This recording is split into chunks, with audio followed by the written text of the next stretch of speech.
Yan. Died. The horrible dib-dib. Makinig maigi. English to ha. To understand it properly.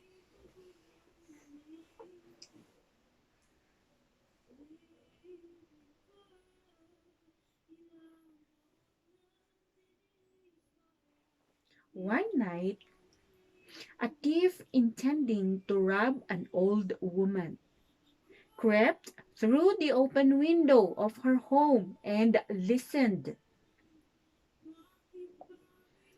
Ah, the dib-dib. The horrible dib-dib.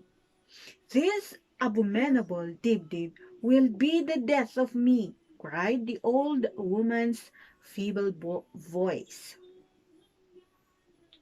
What on earth is this awful dib-dib? Wondered the thief. And could I have become infected, standing so close to this poor deceased woman? In fact, the more he thought about it, the surer the thief became that he had indeed caught the horrible illness of which she spoke. It wasn't long before he was shaking uncontrollably, only just managing to totter home. Seeing her husband in this enfeebled state, the thief's wife put him to bed, mopping his brow as he groaned. Oh, the sinister tip-tip! How can there be any doubt that that the deadly dib-dib has got me in its grip? Very worried indeed, the thief's wife rushed off to fetch the doctor. When the thief saw the doctor, he was even more convinced that his final hours had come. The old woman at the end of the road has the accursed dib-dib, and it has flown from her to infect me. My son, said the doctor, racking his brain to think of such a lethal flying illness. Your remaining hours may be few. Take this time to repent and pray for mercy. The doctor then hurried off to the old woman's cottage, dreading the medical horrors he would find. Sure enough, he heard whimpering from within the dilapidated home. Foul Dib-Dib, you are killing me. Stop, stop, evil Dib-Dib, for you are sapping my very life's blood away. The doctor now began to feel as if an eerie chill had passed through him. He started to shake, and his hands clutched the window frame, causing it to rattle like the chattering of 1,000 teeth. At this alarming sound, the old woman leapt from her chair and seized the now terrified doctor by his quivering hands. What are you, a respectable man, doing leaning at people's windows at this time of night? She shrilled. Good but unfortunate woman, faltered the doctor theatrically. I heard you speak of the awful Dib-Dib, and now I fear that it has its clutches upon my heart as well as upon your own. You incredible fool! Screeched the old woman. You hear someone say Dib-Dib, and you instantly imagine that it's a little illness that is going to suck the last breath from your body? Look over there, in the corner of the room, and you'll see the monstrous Dib-Dib as it really is. Peering in the direction of which she spoke, the doctor saw a rusty old tap, and listening as hard as his disease-ridden ears would allow, he heard it dripping with a relentless dib, dib, dib. Ano pala? Sheepishly, he left the house, having found that his life-threatening symptoms had vanished as quickly as they had started just a few minutes before. And the old woman settled back down in her chair, muttering about the fools that surrounded her. Back at the thief's bedside, the medic pulled himself to his full height and made him promise never to steal again. After a great deal of research into your alarming case, I am prescribing this powerful medicine, which will keep you deep free, he lectured. But the second that you are tempted to take what doesn't belong to you, the horrible Dib will immediately strike you down once again. And next time, it will surely prove fatal. Thanking the doctor profusely, the thief jumped up, instantly cured. I am happy to say that no matter how tempted he was, he never stole again, which meant that the horrible Dib never struck him down again, which left him in good enough health to begin a new career as a pharmacist. And the old woman went back to shouting at the dripping tap in the corner of her room, because although the doctor had offered to fix it, she had declined. Secretly, the doctor was pleased that the tap kept dripping, because it reminded him of how he too had been, ever so briefly, struck down by the horrible Tib. The end. Did you understand my story? Konti. Hindi masyado kasi yung dibdib na yun. Ayan. Okay, tatagalogin ko ngayon ha. Okay. Merong isang magnanakaw.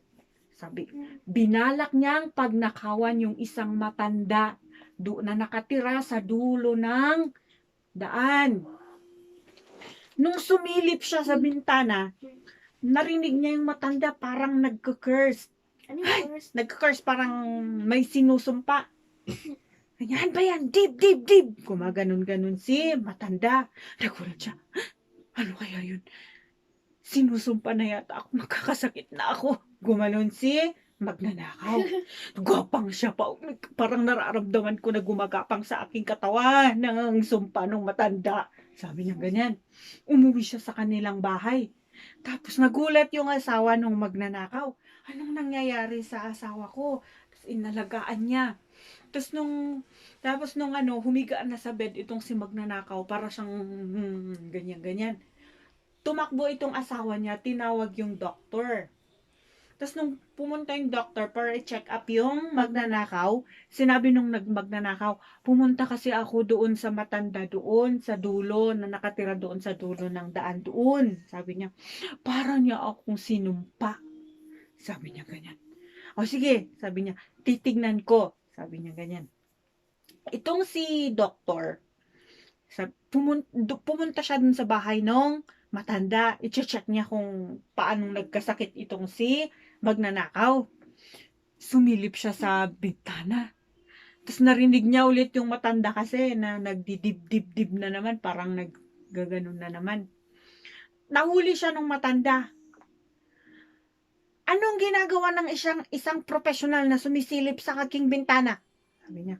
Just sabi nung doktor, ay, hindi kasi nagpa-check up yung sabi niya, nagkasakit daw siya, nanggaling siya dito. Kasi para mo daw siyang isinumpa dahil may sinasabi kang dib. Sabi niya ganyan. Ano? Sabi niya ganyan. Magsalita lang ako ng dib, magkakasakit na kayo. Sabi niya ganyan. Tingnan mo doon. Sabi niya, yun pala, yung faucet niya, hindi na-close ng maigi. Yung drops of water, yun yung pumapatak ng slowly ng dib. Di ba pag may pumapatak yung tubig mula sa tap water, hindi siya na-close agad? Yun yung inaaway nung matanda lagi. Lagi na lang dib. Na akala nung magnanakaw, sinusumpa siya, kaya siya nagkasakit. Di ba? Ay, na-shock siya kaya parang nagkasakit na siya. Oo, akala niya sinusumpa siya, kaya doon siya nagpasakit ng sarili niya, hindi yung matanda. Kaya galit yung matanda. Anong sinasabi niyo nga ako nagpapasakit ng mga tao? Ganun siya. Itong si doktor, bumalik na siya sa bahay nila Tiff. Pero, hindi niya sinabi na yung dib na narinig nung magnanakaw is yung tap water na pumapatak na tubig. Sabi niya, oh ito, gamot. Sabi niya, mag-promise ka sa amin na hindi ka na magnanakaw. Huwag ka nang kukuha ng hindi sa'yo dahil pag gagawin mo ulit yan, babalik si dib-dib-dib sa'yo. Ano ba yung dibdib niya? Yun yung tunog nung pumapatak na tubig galing sa gripo. Yun lang, yung sound lang na kinukos ng pumapatak ng water. Iba't ngayon nung English, nung sinabi ng matanda dun na, tapos biglang nakita ng doktor na yung totoong dib-dib-dib na monster. Yun lang ang ginamit nilang term sa story. Ang ginamit nilang term sa story, doon sa sound ay deep, deep, deep.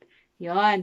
Pero that's the sound lang na ginamit sa story, yung pumapatak na water. So itong si magnanakaw, sabi niya, opo, hindi na po ako magnanakaw.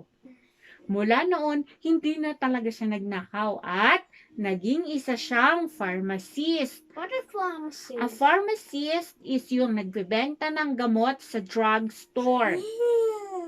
Okay?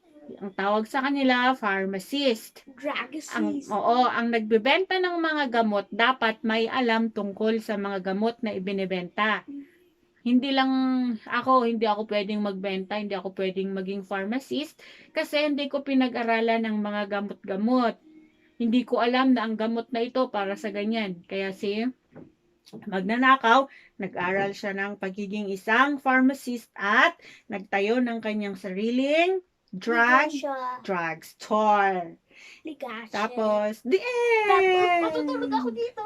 Oh, yeah. Mag-question ako? Yes. Wala, pinaliwanag ko na ng Tagalog. Hindi, question ka pa rin kasi baka hindi na yung Ano ang nagpagaling sa sakit ng magnanakaw? gamot. Ay, hindi na nagnanakaw. Very good. Dib-dib-dib.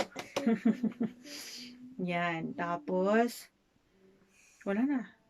Look! Moral of the story. Anong natutunan natin sa kwento? Dapat huwag nagnakaw, blah, blah, blah, blah, Huwag blah. magnakaw. Okay? Good night, kids. Time to sleep. Uy, sa bed mo na.